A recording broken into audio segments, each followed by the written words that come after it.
Lunch kemarin siang dengan sahabat dunia bursa efek, ada pertanyaan yang mengharuskan saya menjawab pertanyaan tersebut dengan jawaban yang cukup panjang karena pertanyaannya nyeleneh. Kayaknya nggak pantas buat saya. Nggak pantas bagaimana? Pertanyaan menghina? Bukan. Dia menyatakan kalau Bosman Sontolo jadi presiden, apa yang dilakukan untuk meningkatkan ekonomi Indonesia. Nah ini kan yang nggak pantas. Masa saya jadi presiden? Lah belusukan nggak bisa, ngevlog nggak bisa, mau jadi presiden ngimpi. Tetapi menjawab bagaimana meningkatkan ekonomi mungkin saya bisa. Yang jelas usaha pemerintah saat ini berat, tergencet perang dagang Amerika dan Cina. Sementara orang seperti saya yang bukan pengamat, saya mendengar bahwa beberapa negara ditarget untuk ditaklukkan, termasuk Indonesia. Sekali lagi, mungkin saya salah dengar, mungkin waktu saya bertemu dengan pejabat negara kampreto itu saya salah mengartikannya. Kembali ke faktor ekonomi, begini yang saya ceritakan kepada sang penanya tadi. Saya akan mengatakan kepada Timur, kamu mau bangun apa? Pelabuhan? Jalan tol? Memproses hasil tambang? Pokoknya yang returnnya lama dan panjang.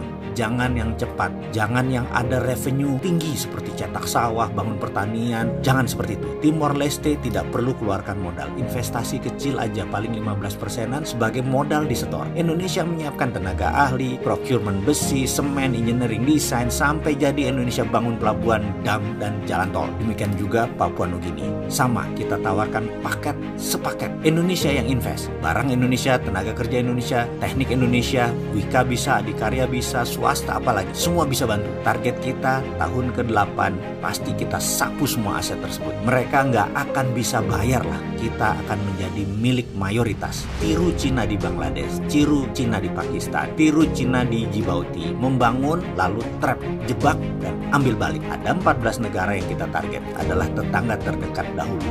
Papua Nugini, Timor Leste, Filipina, Nauru, Fiji, bisa kita lakukan semua. Dari 6-7 negara kita masuk, modal kita pasti kembali cepat. Negara tersebut akan kita trap bunga untuk membayar modal yang kita berikan kepada mereka. Keuntungan terus ditarik ke Indonesia dalam 20 tahun, kalau perlu lama jangka baliknya. Kalau ada gejala akan membaik ekonomi negara tersebut, kita buat gaduh sedikit. Misalnya kita bangun gerakan seperti ada teror, ada konflik horizontal. Urusan beginian intelijen kita pandai infiltrasi ke negara tetangga tersebut. Jangan khawatir, kita pandai. Dan ini harus kita lakukan segera. Inilah strategi bela negara.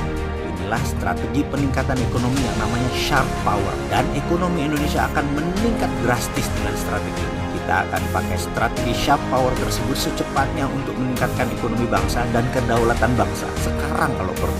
Sebentar, kita saat ini di Indonesia selalu ada gonjang ganjing ya, selama 3 tahun ini. Kenapa ya?